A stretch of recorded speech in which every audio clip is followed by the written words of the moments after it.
Hello friends, Praveen का आपको प्यार भरा नमस्कार। इस नए वीडियो में आपका स्वागत है। हम हमेशा नई दिलचस्प कहानियां लेकर आते हैं। वीडियो शुरू करने से पहले एक रिक्वेस्ट, प्लीज पूरा वीडियो देखें। हो सकता है कि आप आज अपने दिन की सबसे अच्छी कहानी देख रहे हों। अगर आप बीच में छोड़ देंगे तो आपको कभी पता नहीं चलेगा कि यह क्या कहानी थी। अलिफ लैला की कहानी शुरू से देखने के लिए चैनल की प्लेलिस्ट पर जाएं। अब सुनिए आगे की कहानी, नूरुद्दीन और पारस देश की दासी की कहानी। अगली सुबह से पहले शहरजाद ने नई कहानी शुरू करते हुए कहा कि पहले जमाने में बसरा बगदाद के अधीन था। बगदाद में खलीफा हारून रशीद का राज था और उसने अपने चचेरे भाई जुबैनी को बसरा का हाकिम बनाया था। जुबैनी के दो वजीर थे, एक का नाम था खाकान और दूसरे का सुए खाकान। खाकान उदार और माफशील था और इसलिए बड़ा लोकप्रिय था। सुए खाकान उतना ही क्रूर और अन्यायी था और प्रजा उससे रुष्ट थी। सुए खाकान अपने सहयोगी वजीर खाकान के हर भी विनफरत रखता था। एक दिन जुबैनी ने खाकान से कहा कि मुझे एक दासी चाहिए जो अति सुंदर हो तथा गायन वादन तथा अन्य विद्याओं में निपुण भी हो। खाकान के बोलने के पहले ही सुए खाकान बोल उठा, ऐसी लौंडी तो 10,000 अशरफी से कम में नहीं आएगी। जुबैनी ने आंखें तरेर कर कहा, तुम समझते हो 10,000 अशरफियां मेरे लिए बड़ी चीज हैं। यह कहकर उसने खाकान को 10,000 अशरफियां दिलवा दी। खाकान ने घर आकर दलालों को बुलाया और उनसे कहा कि तुम जुबैनी के लिए अति सुंदर और सारी विद्याओं कलाओं में निपुण एक दासी तलाश करो, चाहे जितने मोल की हो। सारे दलाल इच्छित प्रकार की दासी ढूंढने में लग गए। कुछ दिनों बाद एक दलाल खाकान के पास आकर बोला कि एक सौदागर ऐसी ही दासी लाया है जैसी आपने कहा था। खाकान के कहने पर दलाल उस सौदागर को दासी समेत ले आया। खाकान ने आकर जांच परख की तो दासी को हर प्रकार से गुण संपन्न पाया और जुबैनी की उम्मीद से अधिक सुंदर भी पाया। उसने सौदागर से उसका दाम पूछा तो उसने कहा, मालिक, यह रत्न तो अनमोल है, लेकिन मैं आपके हाथ मात्र 10,000 अशरफियों पर बेच दूंगा। इसके लालन पालन और शिक्षा दीक्षा पर मैंने बहुत श्रम किया है। यह गायन, वादन, साहित्य, इतिहास और सारी विद्याओं में पारंगत है और अभी तक अक्षत है। वजीर ने बगैर कुछ कहे 10,000 अशरफियां गिनवा दी। सौदागर ने कहा, सरकार, एक निवेदन और है, इसे एक सप्ताह बाद ही हाकिम के पास ले जाएं। कारण यह है कि यह बहुत दूर की यात्रा से बड़ी क्लांत है और एक हफ्ते के अंदर इसे अच्छा खिलाएंगे पिलाएंगे और 2 बार गर्म पानी से नहलाएंगे तो इसका रूप ऐसा निखरेगा कि आप भी इसे पहचान नहीं सकेंगे। खाकान ने यह बात मान ली। उक्त दासी को उसने अपनी बीवी के सुपुर्द किया और कहा कि इसे 1 सप्ताह तक खिलाओ पिलाओ और 2 बार गरम हम्माम में भेजो, फिर मैं उसे जुबैनी के सामने पेश करूंगा। उसने दासी से भी, जिसका नाम हुस्न अफरोज था, कहा, देख, तुझे मैंने अपने मालिक के लिए मोल लिया है। तू यहां आराम से लेकिन बड़ी होशियारी से रह। खबरदार, किसी आदमी से तेरा संसर्ग न हो। खास तौर से तू मेरे जवान बेटे नूरुद्दीन से सावधान रहना। वह दिन में कई बार अपनी मां के पास आया करता है। हुस्न अफरोज ने खाकान से कहा, सरकार, आपने बहुत अच्छा किया जो मुझे यह चेतावनी दे दी। अब आप इत्मीनान रखिए, आपकी आज्ञा के विरुद्ध कोई बात नहीं होगी। खाकान इसके बाद दरबार को चला गया। दोपहर के खाना के समय नूरुद्दीन अपनी मां के पास आया तो उसने देखा कि उसकी मां के पास एक कंचनवर्णी, मृगनयनी, गजगामिनी षोडशी बैठी है। सौंदर्य की इस हर मूर्ति को देखते ही उसका दिल उस दासी के लिए बेचैन हो गया। उसके पूछने पर उसकी मां ने बताया कि इस दासी को जो पारस देश से आई है, तुम्हारे पिता ने बसरा के हाकिम जुबैनी की सेवा के लिए खरीदा है। इसके बावजूद नूरुद्दीन उससे अपना मन न हटा सका और ऐसी तरकीब सोचने लगा जिससे वह दासी उसके हत्थे चढ़ जाए। नूरुद्दीन अत्यंत सुंदर था, इसलिए हुस्न अफरोज भी भगवान से प्रार्थना करने लगी कि कोई ऐसी बात हो जाए जिससे मैं हाकिम के बजाय इसी सजीले नौजवान के पास रह सकूं। उस दिन से नूरुद्दीन ने यह नियम बना लिया कि अक्सर अपनी मां के पास आता और हुस्न अफरोज से आंखों आंखों में बातें करता। हुस्न अफरोज भी खाकान की बीवी की आंख बचाकर नूरुद्दीन से प्रेम पूर्वक आंखें मिलाती और संकेत ही में अपने दिल की अभिलाषा कहती। ये मौन दृष्टि विनिमय कब तक छुपाता? नूरुद्दीन की मां उसका इरादा समझ गई और उससे बोली, प्यारे बेटे, अब भगवान की दया से तुम जवान हो गए हो। अब तुम्हारे लिए उचित नहीं है कि स्त्रियों में अधिक बैठो। तुम दोपहर का खाना करके तुरंत बाहर मर्दाने में चले जाया करो। नूरुद्दीन ने बेबस्ता में यह मान लिया। 2 दिन बाद खाकान की बीवी ने कुछ दासियों के साथ हुस्न अफरोज को हम्माम में भेजा। उन्होंने उसे गर्म पानी से मलमल कर नहलाया और फिर नए सुनहरे कपड़े पहनाए। जब वह खाकान की बीवी के पास आई तो बुढ़िया उसे न पहचान सकी और बोली, बेटी, तुम कौन हो? कहां से आई हो? उसने हंसकर कहा, मैं आपकी दासी हुस्न अफरोज हूं, केवल स्नान करके आई हूं। आपने जो दासियां मेरे साथ भेजी थीं, वे भी कह रही थीं कि तुम स्नान के बाद इतनी अच्छी हो गई हो कि पहचानी नहीं जाती। खाकान की बीवी ने कहा, सचमुच तुम पहचानी नहीं जाती। दासियों ने यह बात तुम्हारी खुशामद में नहीं कही थी। मैं भी तो तुम्हें नहीं पहचान सकी। अच्छा, यह बताओ कि हम्माम में अभी कुछ गर्म पानी बचा है या तुमने सब खर्च कर डाला? मैंने भी बहुत दिन से नहीं नहाया है और नहाकर तरोताजा होना चाहती हूं। हुस्न अफरोज ने कहा, जरूर नहाइए, अभी काफी गर्म पानी हम्माम में मौजूद है। खाकान की बीवी ने हम्माम में जाने से पहले 2 दासियों को हुस्न अफरोज की रक्षा के लिए नियुक्त किया और कहा कि इस बीच अगर नूरुद्दीन आए और हुस्न अफरोज के पास जाने का प्रयत्न करें तो तुम उसे ऐसा न करने देना। यह कहकर वह हम्माम में चली गई और मलमल कर नहाने लगी। संयोग से उसी समय नूरुद्दीन आ गया। उसने देखा कि मां अभी हम्माम से देर तक नहीं निकलेगी। यह अच्छा मौका है। वह हुस्न अफरोज का हाथ पकड़कर उसे एक कमरे में ले जाने लगा। दासियों ने उसे बहुत रोका, लेकिन वह कहां मानने वाला था। उसने दोनों दासियों को धक्के देते हुए महल के बाहर निकाल दिया और खुद हुस्न अफरोज को लेकर कमरे में चला गया और दरवाजा अंदर से बंद कर लिया। हुस्न अफरोज तो स्वयं उस पर मुग्ध थी। दोनों ने प्रेम मिलन का खूब आनंद लूटा। जिन दासियों को उसने धकिया कर निकाला था, वे रोती पीटती हम्माम के दरवाजे पर पहुंची और मालकिन का नाम लेकर गुहार करने लगीं। खाकान की बीवी ने पूछा तो दोनों ने सारा हाल बताया। वह घबराहट के मारे कांपने लगी और बगैर नहाए ही अपने महल में आ गई। इतनी देर में नूरुद्दीन भोग विलास करके महल से बाहर जा चुका था। खाकान की बीवी को सिर पीटते देखकर हुस्न अफरोज को हैरत हुआ। उसने पूछा, मालकिन, ऐसी क्या बात हो गई? आप इतनी व्याकुल क्यों हैं? ऐसा क्या हुआ कि आप बगैर स्नान किए ही आ गईं? उसने दांत पीसकर कहा, कमबख्त, तू मुझसे पूछती है कि क्या हुआ? तुझे नहीं मालूम है कि क्या हुआ? मैंने तुझे बताया नहीं था कि तू जुबैनी की सेवा के लिए खरीदी गई है? फिर तूने नूरुद्दीन को अपने पास क्यों आने दिया? हुस्न अफरोज ने कहा, मालकिन मां, इसमें क्या गलती की है मैंने?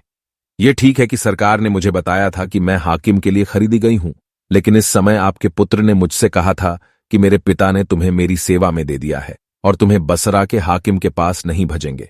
अब जब मैं उनकी हो ही गई तो उन्हें क्यों रोकती? फिर सच्ची बात है कि उन्हें जब से देखा था मेरा मन उनसे मिलने को लालायत था। मैं खुद ही चाहती हूं कि जीवन भर उनकी चरण सेवा करूं और बसरा के हाकिम जुबैनी का कभी मुंह न देखूं।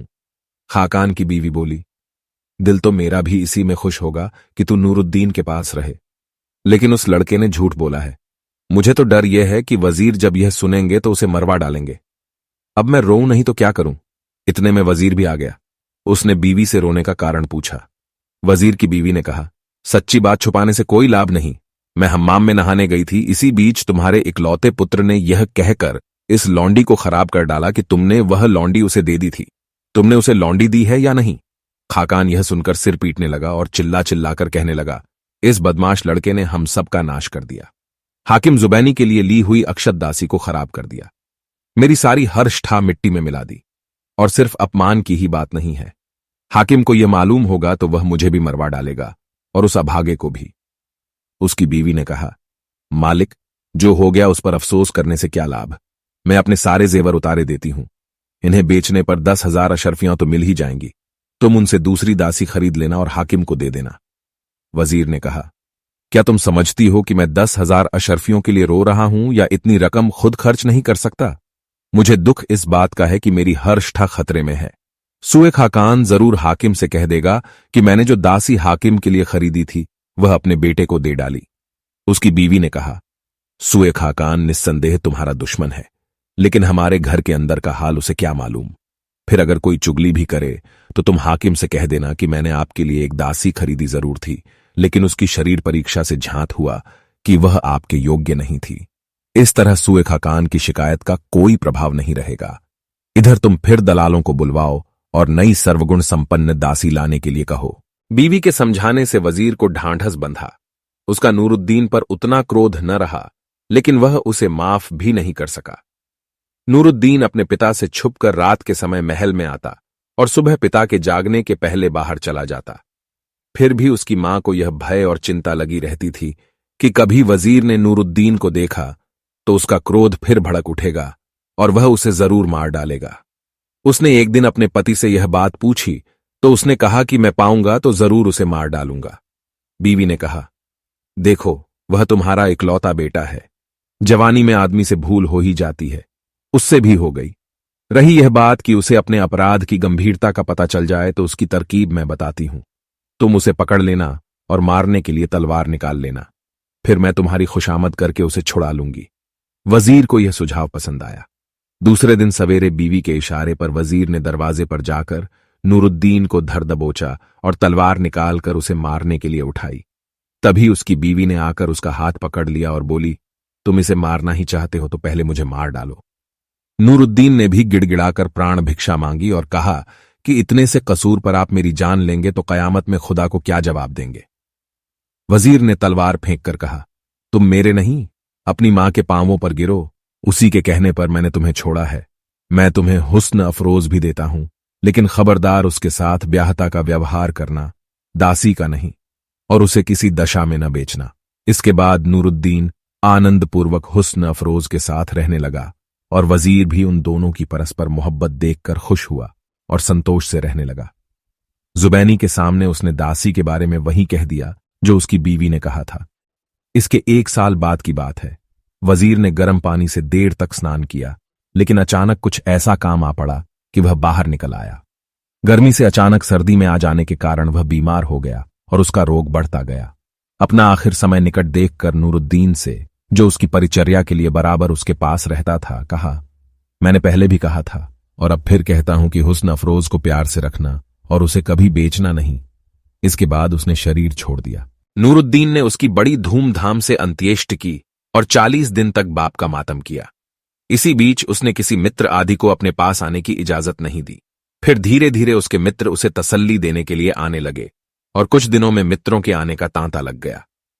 नूरुद्दीन अल्पवयस्क और अनुभवहीन था। उसके मित्रों ने इस बात का अनुचित लाभ उठाया। उन्होंने रास रंग के सुझाव दिए और नूरुद्दीन ने दोनों हाथों से धन लुटाना आरंभ किया और उसके मित्र धन से अपना घर भरने लगे।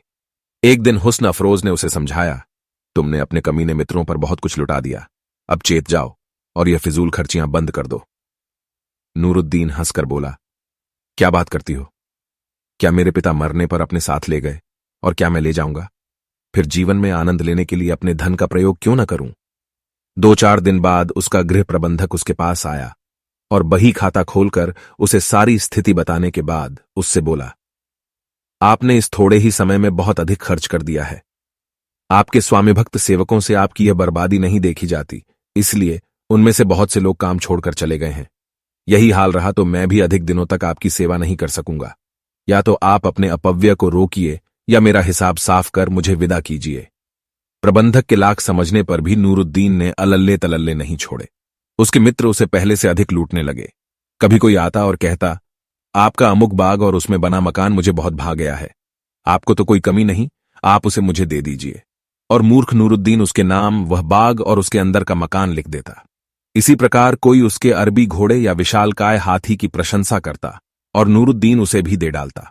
कुछ ही दिनों में यह हाल हो गया कि उसके पास अपने रहने के महल के अलावा और कुछ नहीं रहा। अब उसके मित्र उससे कन्नी काटने लगे। वे उसके पास नहीं आते थे। अकेलेपन से घबराकर वह किसी को बुलाता तो वह न आता, और अगर आता भी तो 2-4 मिनट बैठकर चला जाता। कभी कभी कोई मित्र घर ही से बीवी की बीमारी का या इसी प्रकार का कोई और कुछ बहाना बना लेता। इसी प्रकार मित्रों की उदासीनता से आश्चर्यान्वित होकर उसने एक दिन हुस्न अफरोज से इस बात का जिक्र किया। उसने कहा, प्रियवर, मैंने तो पहले ही कहा था कि यह सारे आदमी स्वार्थी हैं। बात मित्रों की उदासीनता तक ही नहीं रही। आमदनी तो कुछ भी नहीं थी। धीरे धीरे घर का सामान और दास दासियां बिक गए। वेतनभोगी सेवक पहले ही चले गए थे। अब घर में खाने को भी कुछ नहीं रहा। 2 दिन तक उपवास हुआ तो तीसरे दिन हुस्न अफरोज आंखों में आंसू भरकर बोली, प्रियतम, अब इसके अलावा कोई रास्ता नहीं है कि तुम मुझे बाजार में बेच दो और जो मिले उसे तकदीर आजमाओ। नूरुद्दीन ने कहा, तुम्हें बेचना तो नामुमकिन है, लेकिन मुझे कुछ मित्रों से उम्मीद है, वह इस आड़े समय में मेरी सहायता अवश्य करेंगे। हुस्न अफरोज बोली, यह तुम्हारा ख्याल ही ख्याल है, तुम्हारे मित्रों में कोई भी तुम्हारा हितचिंतक नहीं था। नूरुद्दीन ने कहा, ऐसी बात नहीं है। तुम क्या जानो कि वह लोग कैसे हैं? वह चुप हो रही। नूरुद्दीन सवेरे उठकर एक मित्र के घर कुछ कर्ज मांगने के लिए गया। दरवाजे पर आवाज देने पर एक दासी बाहर निकली। नूरुद्दीन ने उसे अपना नाम बताया। उसने कहा, आप अंदर जाकर बैठें, मैं अभी खबर करती हूं। उसे बिठाकर दासी ने अपने मालिक से कहा कि नूरुद्दीन आपसे मिलने आए हैं। मालिक ने क्रुद्ध होकर कहा, तुमने उसे अंदर क्यों बिठाया? अब जाकर उससे कह दे मालिक घर पर नहीं है। नूरुद्दीन ने यह वार्तालाप सुन लिया। दासी ने बाहर आकर लज्जित स्वर में मालिक की गैरहाजिरी की बात कही। नूरुद्दीन चुपचाप उठाया। वह मन में सोचने लगा कि यह आदमी तो बड़ा ही दुष्ट निकला। कल तक मेरी प्रशंसा के पुल बांधा करता था, मेरे ही मकान में रहता है और अब मुझसे ही नहीं मिल रहा है। वह एक और मित्र के यहां गया जो पहले मित्र से कुछ कम धनवान था। वहां भी उसके साथ वही व्यवहार हुआ। इस तरह एक एक करके अपने 10 मित्रों के घरों पर नूरुद्दीन गया, लेकिन किसी मित्र ने उससे बात भी न की। सहायता देना तो दूर की बात थी। वह बेचारा अत्यंत आहत होकर घर आया और अपनी प्रेयसी के सामने फूट पड़ा। आंसू बहाते हुए बोला, कैसी नीच है ये दुनिया। यही लोग कल तक मेरी जूतियां सीधी करने में गर्व का अनुभव करते थे और आज ये हाल है कि मुझसे कोई बात भी नहीं करना चाहता। मेरा हाल तो फलदार वृक्ष जैसा हो गया। जब तक फलों से लदा था, सभी आदमी मेरे आसपास घूमा करते थे, अब कोई पास भी नहीं फटकता।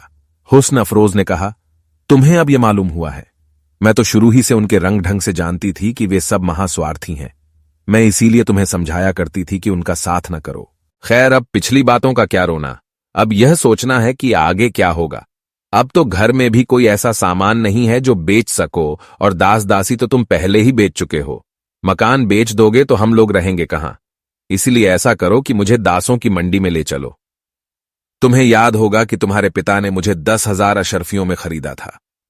अब मेरा इतना तो मोल नहीं होगा, लेकिन इससे आधे को जरूर बिक जाऊंगी। तुम मुझसे व्यापार करो, और जब तुम्हारे पास व्यापार से पैसा आ जाए तो मुझे फिर खरीद लेना। नूरुद्दीन ने रोते हुए कहा, एक तो मैं तुम्हें अपनी जान से ज्यादा चाहता हूं, फिर मैंने पिता को उनके आखिर समय में वचन दिया है कि किसी भी दशा में तुम्हें नहीं बेचूंगा।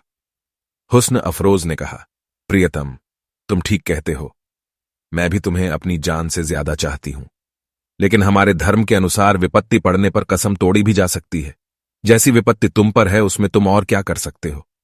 अब नूरुद्दीन मजबूर होकर हुस्न अफरोज को लेकर बाजार में गया। पुराने दलाल को बुलाकर उसने कहा, कई साल हुए मेरे पिता के हाथ तुमने एक फारस देश की दासी 10,000 अशर्फियों में बेची थी। अब मैं उसे बेचना चाहता हूं, तुम उसके लिए खरीदार देखो। दलाल ने उसकी बात मानकर हुस्न अफरोज को एक मकान में बंद करके बाहर ताला डाल दिया, जैसे बिकने वाले दास दासियों के साथ करते हैं। फिर वह दासों को खरीदने वाले व्यापारियों के पास गया। उन व्यापारियों ने कई देशों तथा यूनान, फ्रांस, अफ्रीका आदि की दासियां मोल ले रखी थीं। दलाल ने उनसे कहा, तुम लोगों ने देश देश की दासियां ले रखी हैं, लेकिन मैं फारस देश की ऐसी दासी तुम्हें दिखाऊंगा जिसके सामने कोई नहीं ठहरेगी। तुम लोगों ने विद्वानों का यह कथन तो सुना ही होगा कि हर गोल चीज सुपारी नहीं होती, हर चपटी चीज अंजीर नहीं होती, हर लाल चीज मांस नहीं होती और हर सफेद चीज अंडा नहीं होती। इसी तरह यह दासी जो चीज है वह कोई और दासी नहीं हो सकती। दलाल के साथ जाकर व्यापारियों ने हुस्न अफरोज को देखा। वे कहने लगे कि इसमें संदेह नहीं कि ऐसी सुंदर और बुद्धिमती दासी हमने और कहीं नहीं देखी, लेकिन हम सब मिलकर इसे खरीदेंगे और इसका मोल 4,000 अशर्फी लगाएंगे। इससे अधिक देना हमारे वश की बात नहीं है। यह कहकर वे मकान के बाहर आकर खड़े हो गए। दलाल भी मकान बंद करने के बाद सौदेबाजी करने के लिए उनके पास आया। इसी बीच दुष्ट वजीर सुएखा खान की सवारी उधर से निकली। उसने पूछा कि यह भीड़ कैसी है। दलाल ने कहा कि यह सब एक दासी लेने के लिए आए हैं और उसका मोल 4,000 अशर्फी लगा रहे हैं। सुएखा खान ने कहा, मुझे भी एक अच्छी लौंडी चाहिए, तुम मुझे वह दासी दिखाओ। दलाल ने वजीर को मकान में ले जाकर हुस्न अफरोज को दिखाया। वजीर ने कहा कि मैं 4,000 अशर्फी इसके लिए दूंगा, अगर कोई और इससे अधिक लगाए तो ले जाए।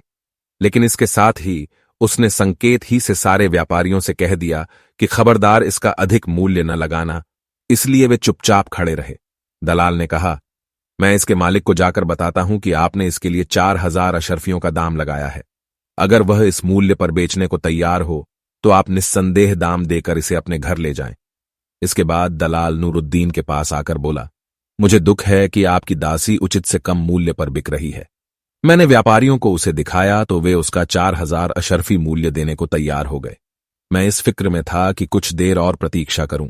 संभव है कोई आदमी उसका 5-6 हजार देने के लिए तैयार हो जाए।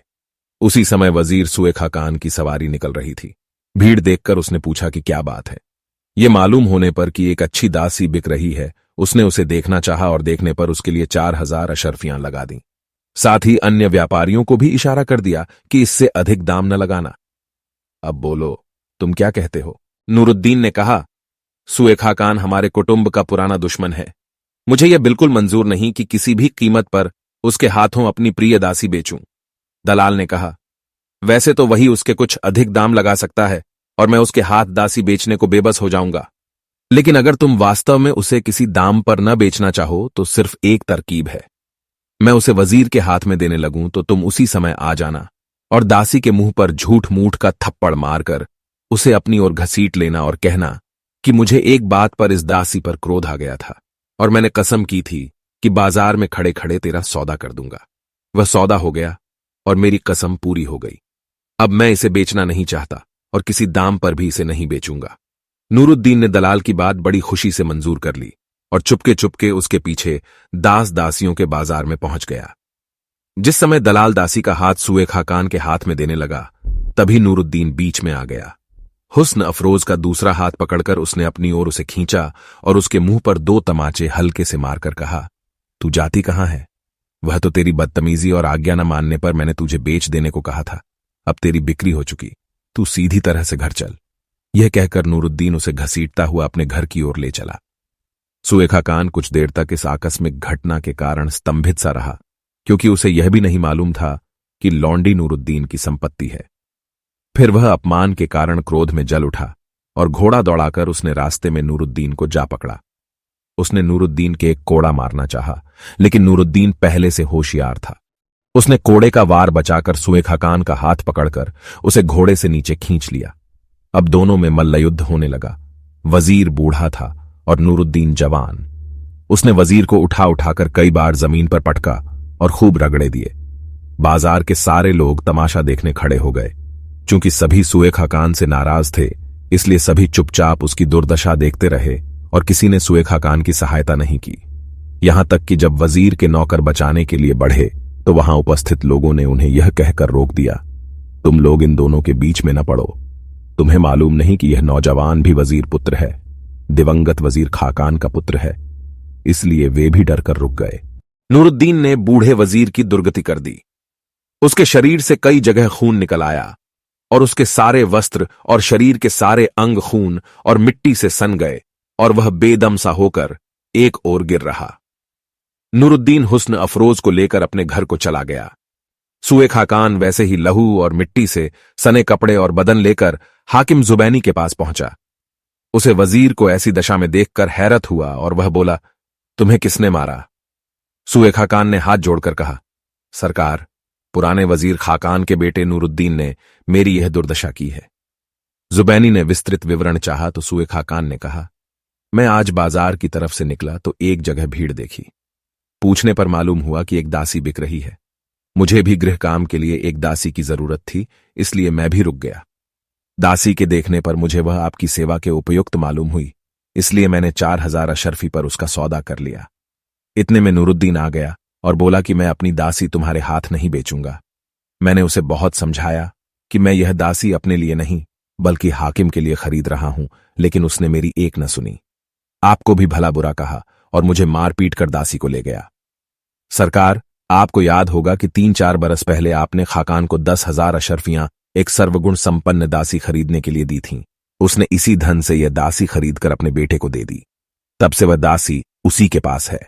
पिता के मरने के बाद नूरुद्दीन ने अपनी सारी संपत्ति भोग विलास में उड़ा दी। अब उसके पास अपने एक मकान और इस लौंडी के अलावा कुछ नहीं है। भूख से तंग आकर वह अपनी उस दासी को बेच रहा था, लेकिन मुझसे दुश्मनी होने के कारण उसने मेरे साथ यह किया। हाकिम जुबैनी को पुरानी बात याद आ गई और वह गुस्से में भर गया। उसने वजीर सुए खाकान को विदा किया और अपने एक सरदार को आज्ञा दी कि 40 सिपाहियों को लेकर जाओ, नूरुद्दीन और उसकी दासी को बांधकर यहां लाओ और उसके मकान को खुदवाकर भूमि को समतल कर दो। यह सरदार नूरुद्दीन के पिता से बड़ा उपकृत था।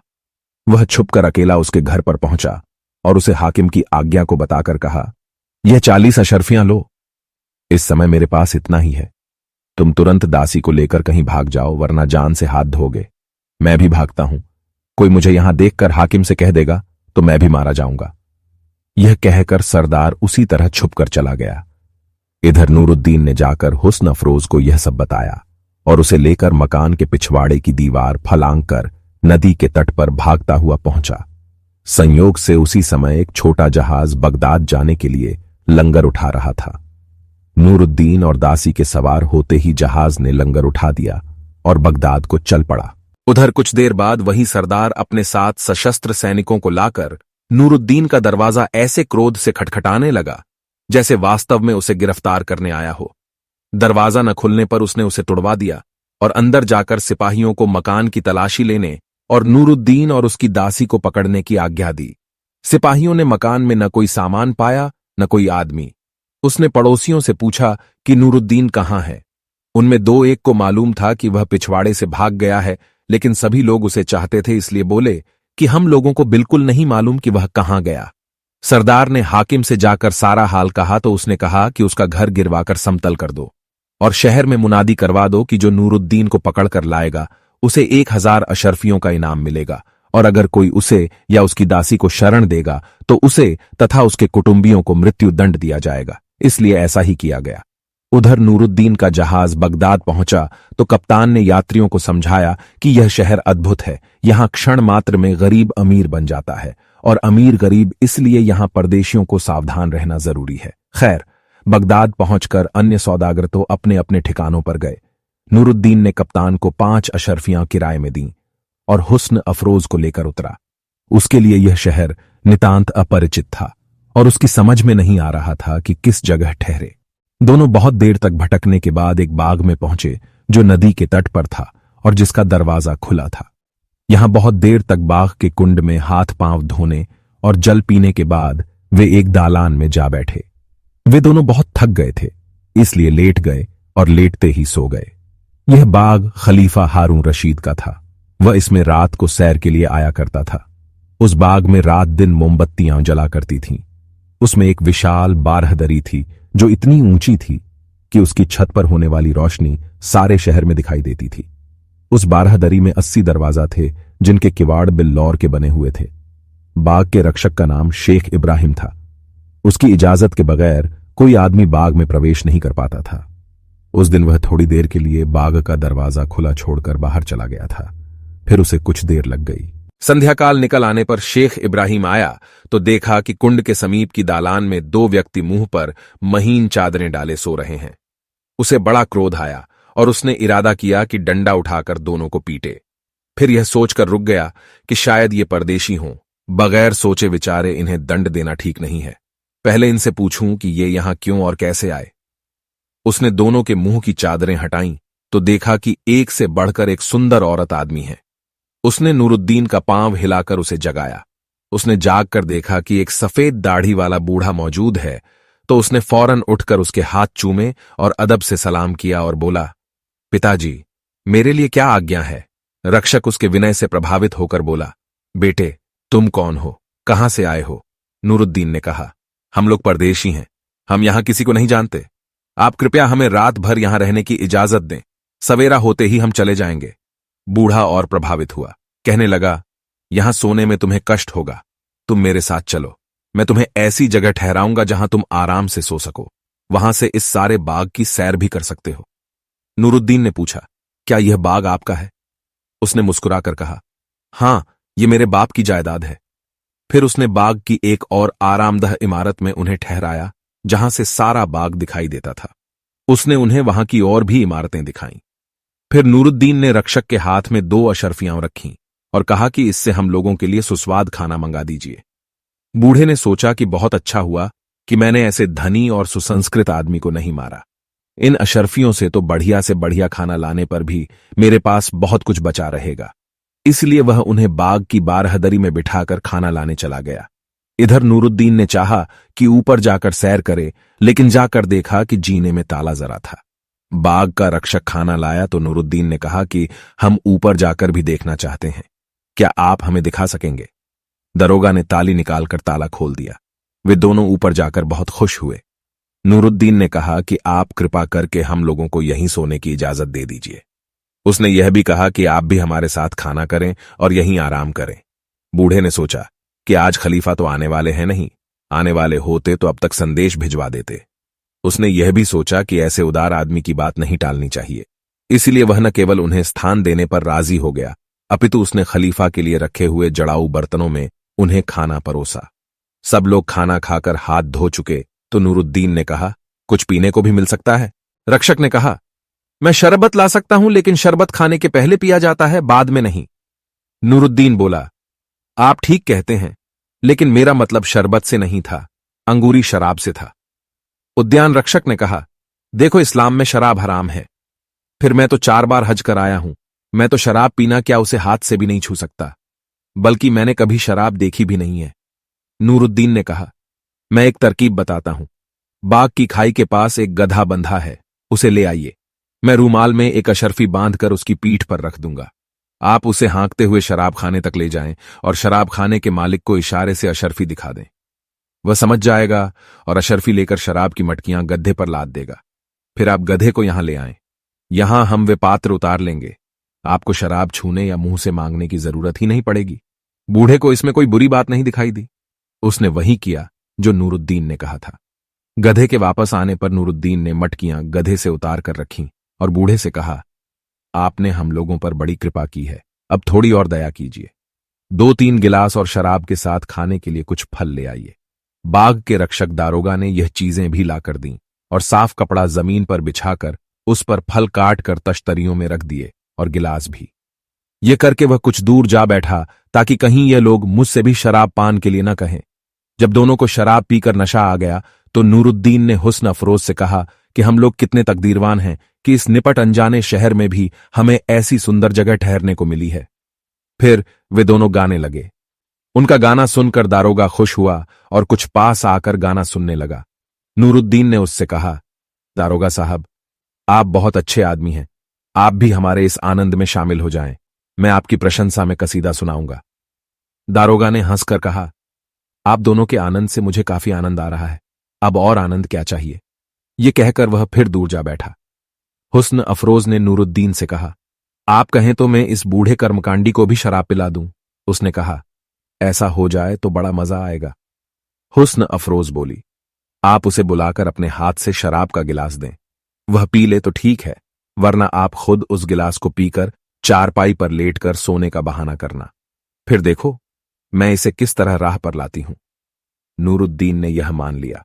नूरुद्दीन ने दारोगा को आवाज देकर कहा, बुजुर्गवार, यह अच्छा नहीं लगता कि आप जीने में बैठे रहें और हम यहां चांदनी का आनंद लें। हम कोई जबरदस्ती तो आपको पिला नहीं देंगे। आप कृपया यहां आकर इस सुंदरी के बगल में बैठें। बूढ़ा यह सुनकर खुश तो हुआ कि ऐसी सुंदरी के पास बैठने को मिलेगा, लेकिन प्रकटतः नाग भौं चढ़ाता हुआ आया और हुस्न अफरोज के बगल में बैठ गया। नूरुद्दीन ने इशारा किया तो हुस्न अफरोज ने सुंदर गाना आरंभ किया।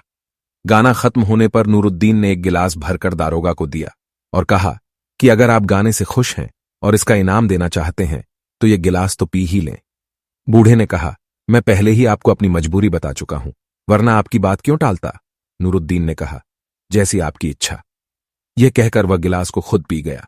अब हुस्न अफरोज ने एक सेब के 2 टुकड़े किए और एक टुकड़ा बूढ़ा की ओर बढ़ाकर बोली, शराब नहीं पीते तो फल तो लीजिए, इसे खाने से तो धर्म नहीं रोकता। बूढ़े ने धन्यवाद सहित सेब ले लिया और उसे खाने लगा। हुस्न अफरोज ने फिर गाना शुरू किया। अब बूढ़े पर हुस्न अफरोज का जादू चढ़ने लगा था। नूरुद्दीन पलंग पर जाकर सोने का बहाना करने लगा। गाना खत्म होने पर हुस्न अफरोज ने शिकायत के स्वर में बूढ़े से कहा, देखिए इनकी कैसी बुरी आदत है, 2 गिलास पीकर ही नींद की गोद में चले जाते हैं। मैं अकेली रह जाती हूं। अब कृपया आप मुझे अकेला न छोड़ें, मेरे और पास आकर बैठ जाएं। बूढ़ा तो उसके नयन शर से पहले ही बिंध चुका था। वह उसके पास जा बैठा। हुस्न अफरोज समझ गई कि अब इसे पिलाई जा सकती है। उसने शराब का एक गिलास भरकर उसकी ओर बढ़ाकर कहा, देखिए आपको मेरे सिर की कसम है, इससे इनकार न कीजिए।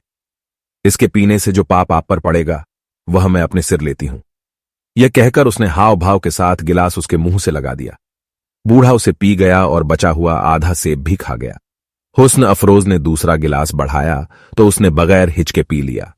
इसके बाद उसे नशा चढ़ा तो वह खुद अपने हाथ से भर भर कर कई गिलास पी गया। इतने में नूरुद्दीन भी पलंग से उठकर आया और मुस्कुराकर बोला, बड़े मियां, तुम तो बड़े परहेजगार थे, अब क्या हो गया? बूढ़ा ठट्ठाकर हंसा और कहने लगा, मैंने पी कहां है, यह तो तुम्हारी साथिन ने जबरदस्ती मुझे पिलाई है। इसी तरह वे लोग हंसी खुशी के साथ आधी रात तक बैठे बैठे शराब पान करते रहे। जब दारोगा को काफी नशा चढ़ गया तो हुस्न अफरोज ने कहा कि अब अंधेरा डरावना लगता है, कहो तो क्षमादान, मोमबत्तियों के पात्र जला दूं। बूढ़े ने कहा, अच्छा, यही चाहती हो तो जला लो, लेकिन 2-4 ही जलाना। लेकिन हुस्न अफरोज ने वहां के सारे ही क्षमादान जला दिए। बूढ़ा नशे में था और हुस्न अफरोज के सौंदर्य से मस्त भी। उससे हुस्न अफरोज ने पूछा, कहिए तो जीने के क्षमादान भी जला दूं ताकि किसी आने जाने वाले को कष्ट न हो। बूढ़े ने बगैर समझे बूझे इसकी भी इजाजत दे दी। वह इस समय हुस्न अफरोज की हर बात मानने को तैयार था। खलीफा हारून रशीद उस दिन देर तक राजकाज में लगा रहा था। आधी रात को उसकी इच्छा हुई कि बाग में जाकर थकन मिटाए। महल से उसने देखा तो बाग की 12 दरी के ऊपर प्रकाश पुंज दिखाई दिया, क्योंकि हुस्न अफरोज ने सारे क्षमादान जला दिए थे।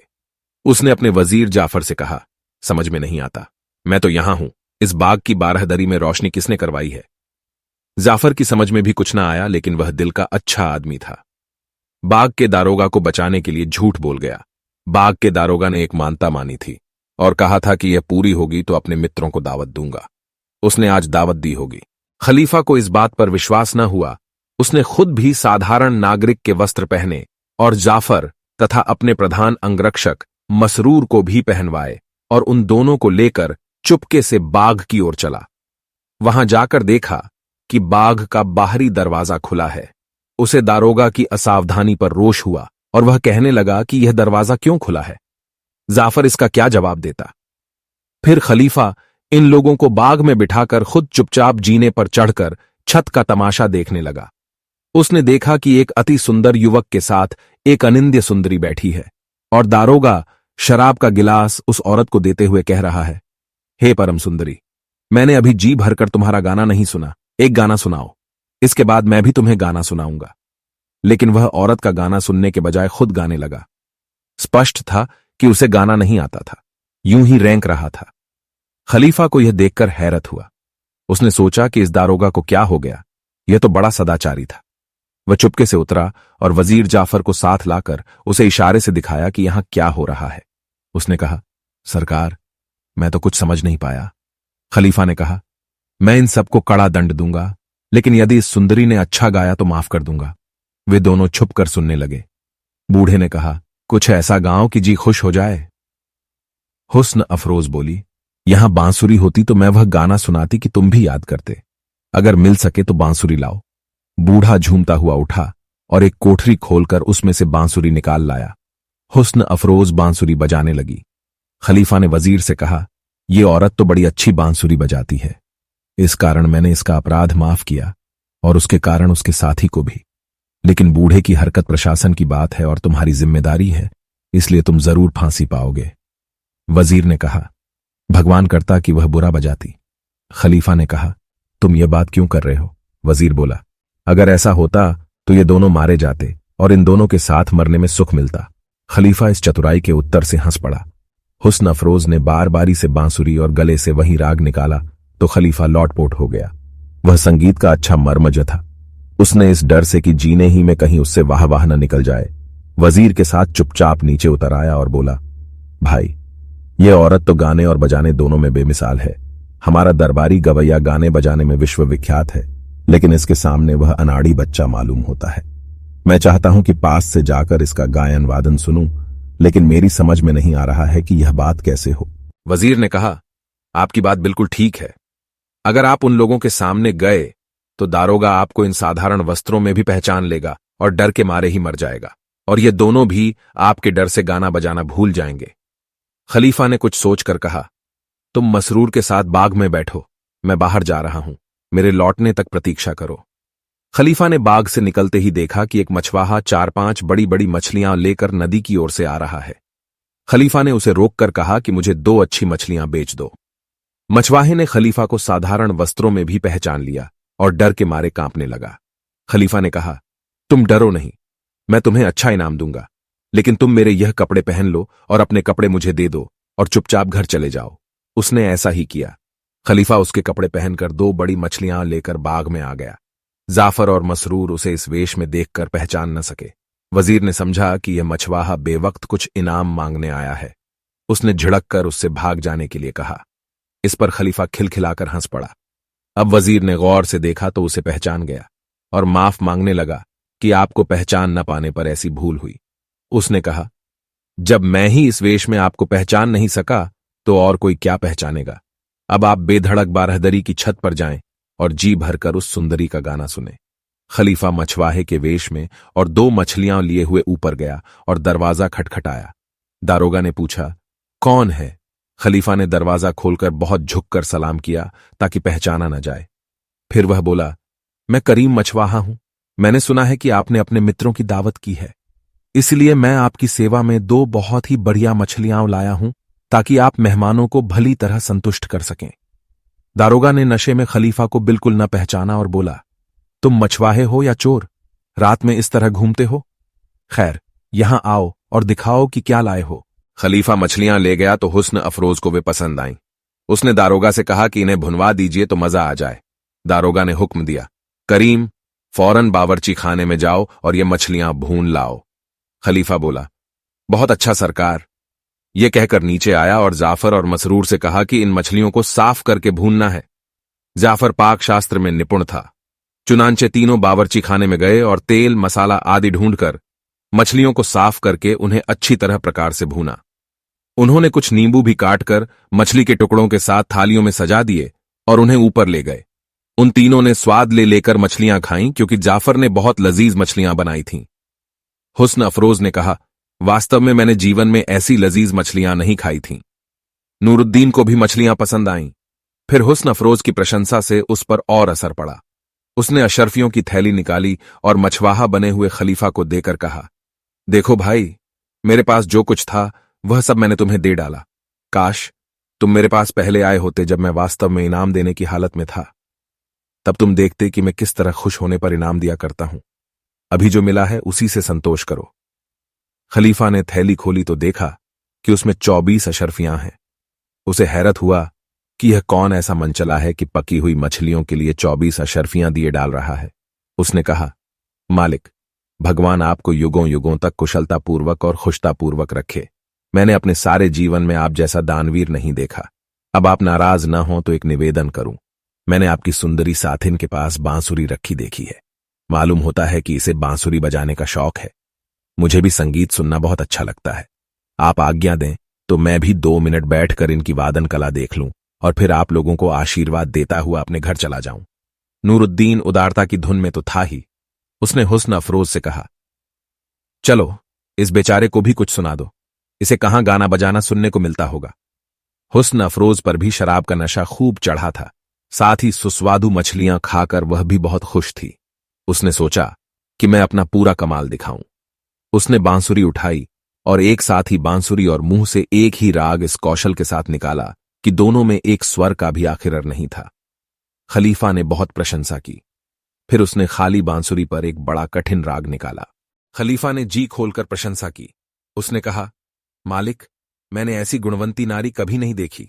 इनमें संगीत निपुणता भी है और अमृत जैसा कंठ भी। ऐसा गुंज संसार भर में कोई न होगा। आप धन्य हैं कि आपको ऐसी अनिंद्य सुंदरी और ऐसी गुणवंती साथिन मिली है। नूरुद्दीन की आदत थी कि अगर कोई उसकी चीज की बहुत प्रशंसा करता था तो वह चीज उसी को दे देता था। हुस्न अफरोज उसकी दासी थी। उसने कहा, अगर यह नारी तुम्हें ऐसी ही पसंद है तो इसे ले जा सकते हो।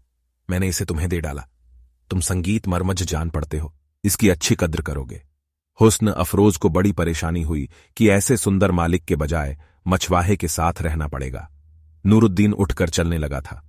हुस्न अफरोज ने आंसू भरकर कहा, मालिक, चलते चलते मेरा एक और गीत तो सुनते जाओ। नूरुद्दीन रुक गया। हुस्न अफरोज ने छुपकर आंसू पोंछे और एक सद्य रचित वियोग गीत गाने लगी, जिसका अर्थ यह था कि मुझे अपने पास ही रखो, मछवाहे के हाथ में न दो।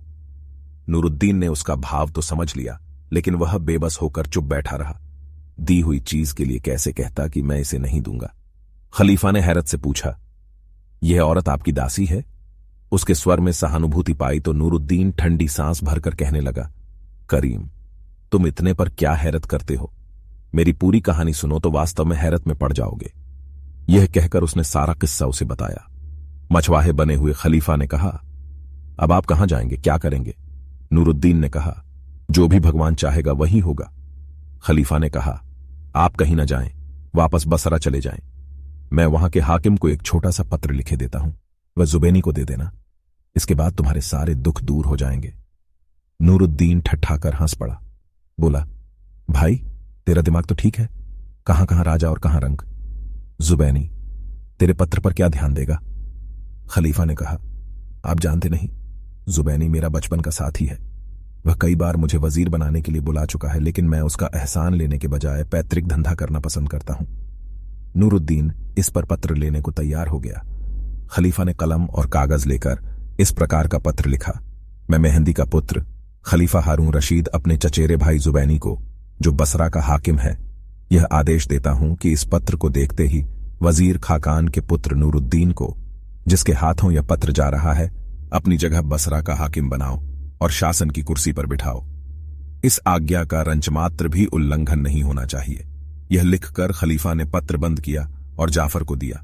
उसने चुपचाप खलीफा की मुहर उस पर लगा दी। फिर वह पत्र नूरुद्दीन को दे दिया। यह झांत रहे कि खलीफा जिस समय मछली भूनने गया था, उसी समय उसने मसरूर से कहा था कि मेरे लिए राजमहल से राजसी पोशाक ले आना। वह पोशाक आ गई थी। खलीफा ने यह भी कहा था कि तुम जीने पर प्रतीक्षा करना, और जब मैं जीने के दरवाजे पर हाथ मारूं तो तुम सिपाहियों के साथ पोशाक लेकर छत पर आ जाना। इधर बूढ़ा दारोगा नशे की हालत में यह सब देख रहा था। नूरुद्दीन जब पत्र लेकर गया तो हुस्न अफरोज भी उसके पीछे रोती हुई जीने के दरवाजे तक गई और फिर लौट आई। दारोगा ने खलीफा से कहा, करीम, तू 1-2 कौड़ी का मछवाहा है। तेरी 2 मछलियों का मूल्य 2-4 आने से अधिक नहीं। इनके बदले में तूने इतनी अशर्फियां और ऐसी सुंदर और गुणवंती दासी पाई। तू यह सब अकेले हजम नहीं कर सकेगा। इनमें से आधा मुझे दे दे, वरना मैं तुझे बड़ी मुसीबत में फंसा दूंगा। खलीफा ने कहा, मुझे थैली में नहीं मालूम अशर्फियां हैं या कुछ और। चलो जो भी होगा आधा आधा बांट लेंगे, लेकिन तुम इस लौंडी में हिस्सा पाने की उम्मीद छोड़ दो। ये मुझे मिली है और मैं इसे अपने पास रखूंगा। अब इसमें चाहे आप खुश हों या नाखुश। दारोगा नशे में तो था ही, तथाकथित मछवाहे की इस बात पर उसे इतना क्रोध आया कि उसने एक चीनी की तश्तरी फेंककर खलीफा के सर पर मारी। खलीफा सिर टेढ़ा करके चोट से बच गया और तश्तरी दीवार से टकराकर टूट गई। दारोगा इस बात से और आगबूला हुआ और रोशनी लेकर एक कोठरी में गया ताकि वहां से लकड़ी लाकर मछवाहे को मारे। इसी बीच खलीफा ने जीने के किवाड़ पर हाथ मारा। इस पर मसरूर और 4 गुलाम छत पर आ गए। वहां एक छोटा सिंहासन भी पड़ा था। खलीफा राजसी वस्त्र पहनकर उस पर जा बैठा और उसके पीछे 4 गुलाम और बगल में एक ओर जाफर और दूसरी ओर मसरूर खड़े हो गए। 12 दरी की छत पर छोटा मोटा दरबार लग गया। उधर बूढ़ा एक मोटी लाठी लेकर आया और मछवाहे को ढूंढने लगा। उसे मछवाहा न दिखाई दिया, बल्कि खलीफा तख्त पर बैठा दिखाई दिया। वह आंखें मल मल कर देखने लगा कि यह स्वप्न है या सत्य। कुछ क्षणों के बाद खलीफा बोला, बड़े मियां, क्या बात है? क्यों घबराहट में इधर उधर देख रहे हो?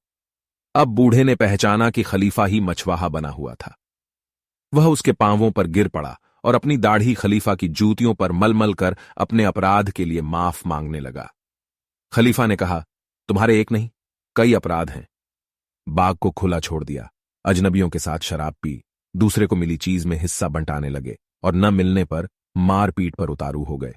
लेकिन मुझे तुम्हारे बुढ़ापे और तुम्हारे सारे जीवन के सदाचार का ख्याल है, इसलिए मैं तुम्हारे सारे अपराध माफ करता हूं।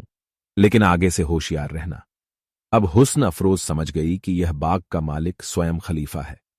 उसे इस बात से बड़ा संतोष मिला कि किसी मछवाहे के हाथ नहीं दी गई। खलीफा ने उससे कहा, अब तो तुम्हें मालूम ही हो गया होगा कि मैं कौन हूं।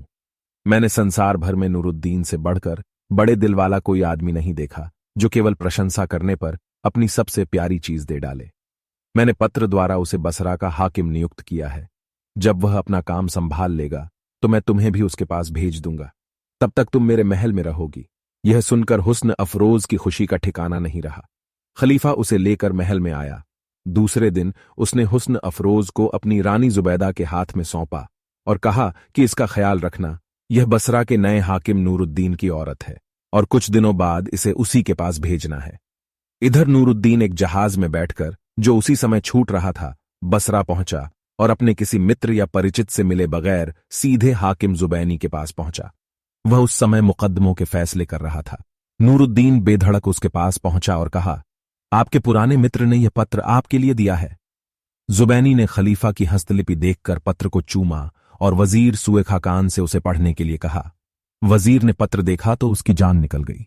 उसने प्रकाश में अच्छी तरह पत्र पढ़ने के बहाने बाहर आकर खलीफा की मुहरवाला लिफाफे का भाग दांतों से कुतर कर खा लिया। वापस दरबार में आकर कहा कि इस पत्र में नूरुद्दीन को बसरा का हाकिम बनाने को लिखा है, लेकिन यह पत्र जाली मालूम होता है। उसने कहा, सरकार, मुझे ऐसा मालूम होता है कि नूरुद्दीन ने मुझसे और आपसे अपने अपमान का बदला लेने के लिए यह ढोंग रचा है। इसने खलीफा से हम लोगों की शिकायत जरूर की होगी, लेकिन खलीफा बच्चा तो है नहीं जो बहकावे में आ जाए। वह ज्यादा से ज्यादा यह लिखता कि इसे दंड न दो या कोई नौकरी दे दो। ऐसे निठल्ले आदमी को वह बसरे का हाकिम किस तरह बना देगा। उसने यह भी कहा कि आप नूरुद्दीन को मेरे सुपुर्द कर दीजिए, मैं खोज करके असल तथ्य का पता लगाऊंगा। जुबैनी भी क्यों आसानी से अपना पद देता। उसने सुए खाकान की बात मंजूर कर ली। सुए खाकान नूरुद्दीन को अपने इमारत में लाया। वह उसकी जान का प्यासा हो ही रहा था। चुनांचे उसने नूरुद्दीन को इतना पिटवाया कि वह बेहोश होकर गिर गया और मरने के समीप हो गया। फिर उसने उसे एक तंग कोठरी में बंद कर दिया और उस पर कड़ा पहरा बिठा दिया और आदेश दिया कि इसे दिन में सिर्फ एक बार कुछ रोटी के टुकड़े और पानी दिया जाए, इससे अधिक कुछ न दिया जाए। नूरुद्दीन को होश आया तो देखा कि उसे एक सीली, दुर्गंधपूर्ण और ऐसी तंग कोठरी में बंद किया गया है जिसमें वह हिलडुल भी नहीं सकता। उसे यह तो मालूम ही नहीं था कि जुबैनी के नामपत्र में क्या लिखा था। वह रो रो कर कहने लगा, वाह रे मछवाहे, मैंने तो तुझे अपना सब कुछ दे डाला, अशरफियों के साथ अपनी प्राणों से भी प्यारी दासी भी दे डाली, और तूने मेरे इस एहसान का बदला इस प्रकार दिया। भगवान तुझे तेरी इस दुष्टता के लिए कभी माफ नहीं करेगा। मैं भी कैसा नादान हूं कि उस मछवाहे के कहने में आ गया। सुए खाकान ने नूरुद्दीन को 6 दिन तक ऐसे ही कष्ट में रखा। वह चाहता तो था कि नूरुद्दीन का प्राणांत हो जाए, लेकिन उसकी हिम्मत उसे अपने घर में मारने की नहीं हो रही थी। वह उसे हाकिम ही से मौत की सजा दिलाना चाहता था। 7वें दिन उसने अच्छी अच्छी चीजों की टोकरियां नौकरों के सिर पर लदवाईं और जुबैनी के सामने पेश कीं। उसने पूछा, यह क्या है? तो सुए खाकान ने कुटिलतापूर्वक कहा, यह बसरे के नए हाकिम ने आपके पास भेजा है ताकि इनके बदले आप उसे बसरे का हाकिम बनाएं। इससे जुबैनी को बड़ा गुस्सा आया। उसने कहा, वह अभी जिंदा है, मैंने समझा था कि तुमने उसे मार डाला होगा। वजीर ने कहा, मुझे किसी को प्राणदंड देने का अधिकार नहीं है। जुबैनी ने कहा, मैं आज्ञा देता हूं कि तुम उसकी गर्दन उतारो। कमबख्त मुझसे मजाक करता है। सुए खाकान ने कहा, आपकी आज्ञा सिर आंखों पर, लेकिन मैं चाहता हूं कि वह सर्वसाधारण के सामने मारा जाए, तभी मैं उससे उस सार्वजनिक अपमान का बदला लूंगा जो उसने किया है। जुबैनी ने मान लिया।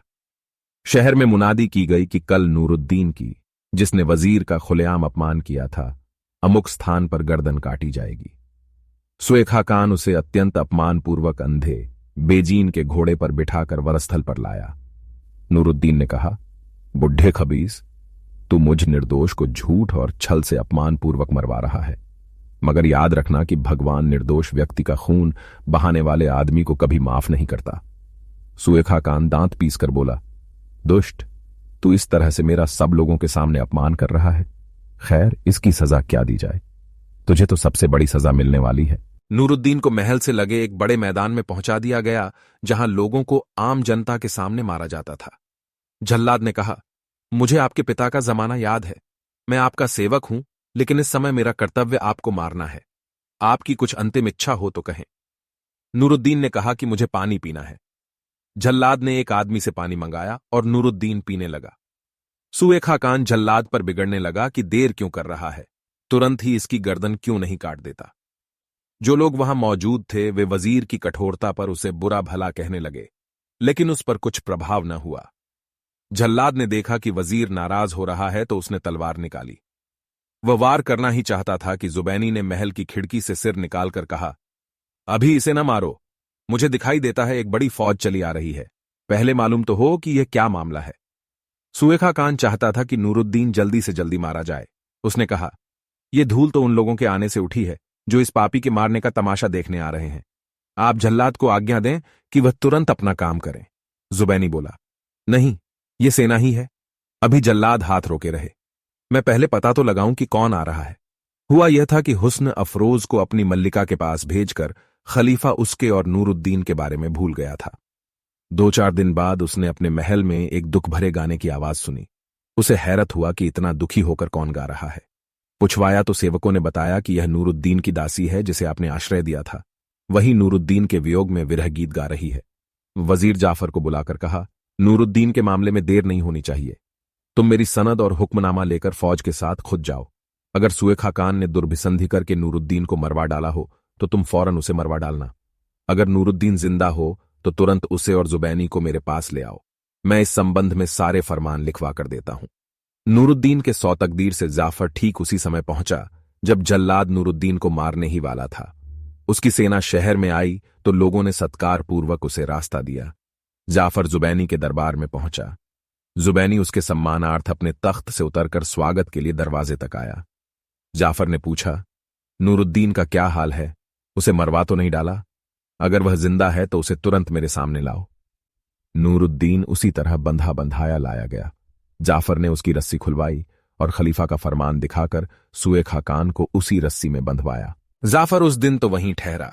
दूसरे दिन नूरुद्दीन जुबैनी और बंदी हालत में सुए खाकान को लेकर बगदाद की ओर चल पड़ा। वहां पहुंचने पर उसने और जुबैनी ने खलीफा से सारी कहानी कही। खलीफा ने कहा, नूरुद्दीन, तुम पर भगवान की असीम कृपा है। जाफर को पहुंचने में थोड़ी भी देर हो जाती तो तुम मारे जाते। अब तुम अपने इस पुराने दुश्मन को अपने हाथ से मारो।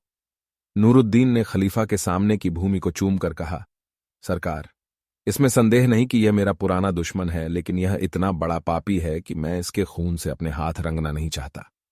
आप मुझे इस बारे में माफी दें। खलीफा ने मुस्कुराकर कहा, तुम सचमुच बड़े सुसंस्कृत आदमी हो। नहीं चाहते तो इसे न मारो। यह कहकर उसने जल्लाद को इशारा किया और जल्लाद ने तुरंत ही सुए खाकान का सिर उसके धड़ से अलग कर दिया। नूरुद्दीन को बसरा का हाकिम बनाने की बात पर वह बोला, सरकार, आपकी बड़ी कृपा है, लेकिन मैं उस मनहूस शहर में नहीं जाना चाहता। मुझे अपने चरणों ही में रहने की इजाजत दीजिए। खलीफा ने उसकी बात मान ली।